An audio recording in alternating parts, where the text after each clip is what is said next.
Drama دو کنارے کی آنے والی ایپیسوڈز ناظرین کو جذبات کی ایک نئی گہرائی میں لے جانے والی ہے۔ جیسے ہی ولید گھر پہنچتا ہے وہ دعا کو زور زور سے روتے دیکھتا ہے۔ کائنات سے پوچھتا ہے کہ شاید بچی کو بھوک لگی ہے، مگر کائنات بتاتی ہے کہ وہ اسے کھانا کھلا چکی ہے، مگر پھر بھی مسلسل رو رہی ہے۔ وہ کہتی ہے دل کہتا ہے کہ ہمیں فوری ڈاکٹر کے پاس جانا چاہیے۔ ولید فوراً دعا کو ہسپتال لے جاتا ہے جہاں ڈاکٹرز کہتے ہیں بچی کو سخت سردی لگ گئی ہے اور اسے ایمرجنسی وارڈ میں داخل کرنا ہوگا۔ ولید گھبرا کر در شہوار کو فون کرتا ہے کہ دعا کی حالت خراب ہے، فوراً ہسپتال پہنچو۔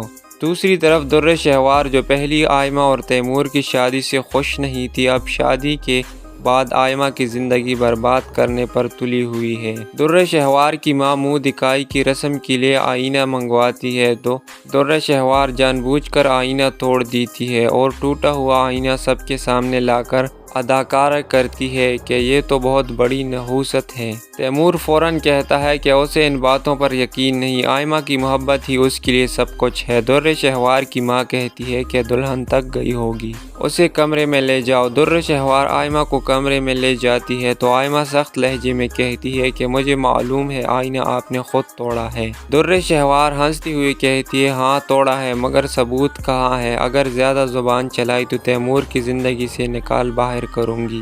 آئمہ اعتماد سے جواب دیتی ہے کہ میں تیمور سے سچ محبت کرتی ہوں اور مجھے اس کی زندگی سے نکالنا اتنا آسان نہیں۔ در شہوار طنزیہ لہجے میں کہتی ہے جب تمہیں آسانیاں چن جانے پر تکلیف ہوگی تو تمہاری یہ محبت بھی ہوا ہو جائے گی۔ اتنے میں ولید کا فون آتا ہے اور در شہوار دعا کی طبیعت سن کر تیمور کے ساتھ ہسپتال جاتی ہے۔ آئمہ کمرے میں اکیلی تیمور کا انتظار کرتی رہتی ہے۔ ہسپتال میں ڈاکٹر در شہوار سے پوچھتے ہیں کہ کیا آپ دعا کی ماں ہے؟ وہ بے پرواہی سے کہتی ہے کہ تھوڑی مصروف تھی، اب بتائیں کیا ہوا؟ ڈاکٹر بتاتے ہیں کہ بچی کو سخت ٹھنڈ لگ گئی ہے اور آئندہ احتیاط نہ کی تو دمے کا خطرہ ہو سکتا ہے۔ در شہوار طنز سے کہتی ہے کہ جب ماں یا باپ بیمار ہو تو بچے بھی بیمار ہو ہی جاتے ہیں۔ یہ سنتی ہی ولید شرمندگی سے چپ ہو جاتا ہے کیونکہ اسے اپنی بیماری کی وجہ سے بار بار در شہوار کے طعنے سہنے پڑ رہے ہیں۔